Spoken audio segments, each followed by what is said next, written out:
আসসালামুয়ালাইকুম, hi there. চলে এসেছি আপনাদের জন্য শীতকালে টক মিষ্টি একটা আচার নিয়ে।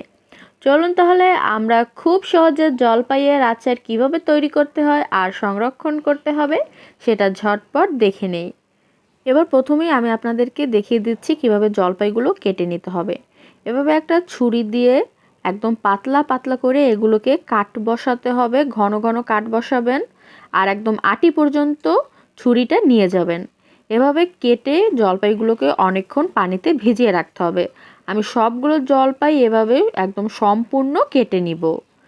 তারপরে এগুলোকে আমি প্রায় আধা ঘন্টা থেকে 1 ঘন্টা ভিজিয়ে রাখবো। এখানে আমি 1 কেজি জলপাই নিয়েছি।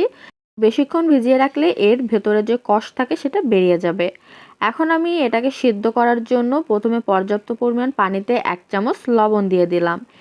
এবার ঢাকনা দিয়ে পানিটা ফুটে ওঠা পর্যন্ত অপেক্ষা করব। ভিউয়ার্স, পানিটা গরম হয়ে গেছে, হালকা ফুটে উঠেছে। এখন এতে আমি জলপাইগুলো 2 থেকে 3 বার ভালো করে ধুয়ে নিয়েছি, এগুলো দিয়ে দিচ্ছি। এবার এটা সিদ্ধ হয়ে যাওয়া পর্যন্ত মিডিয়াম আঁচে ঢাকনা দিয়ে আমি রান্না করে নিচ্ছি। ভিউয়ার্স, 5 থেকে 7 মিনিট পর ফিরে আসলাম। আমার জলপাইগুলো একদমই পারফেক্টলি সিদ্ধ হয়ে গেছে। দেখুন, এটা একদমই নরম হয়ে গেছে। এখন আমি পানিটা ভালো করে ঝরিয়ে নিব।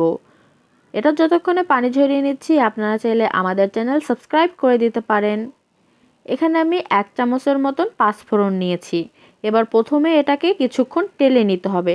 টালার জন্য একটা ফ্রাই প্যানে পাঁচফোড়নটা আমি দিয়ে দিলাম আর মিডিয়াম আছে এটাকে আমি 2 মিনিটের মতন টেলে নিব। ভালো করে টেলে নেওয়ার পর এটাকে ব্লেন্ড করে নিব। ভিউয়ার্স, আমার পাঁচফোড়নটা টালা হয়ে গেছে, দেখুন লাল হয়ে গেছে। চুলাটা অফ করে দিয়ে এটাকে আমি এখন ব্লেন্ডারে গুঁড়ো করে নিচ্ছি। ভিউয়ার্স, আমার পাঁচফোড়নটা দেখতে এমন হয়েছে, আমি একদম মিহি গুঁড়ো করিনি, হালকা একটু দানা দানা রয়েছে। এখন আমি জলপাইটা রান্না করে নিব। প্রথমেই আমি কড়াইতে দিয়ে দিচ্ছি 1 চামচ হলুদের গুঁড়া, 1 চামচ লাল মরিচের গুঁড়া আর পাঁচফোড়নের গুঁড়া। এখানে 2 চামচের মতন পাঁচফোড়নের গুঁড়া হয়েছে, সম্পূর্ণটাই আমি দিয়ে দিচ্ছি। এরপরেতে অ্যাড করছি 1 চামচ ভাজা জিরা গুঁড়া, স্বাদ মতো লবণ।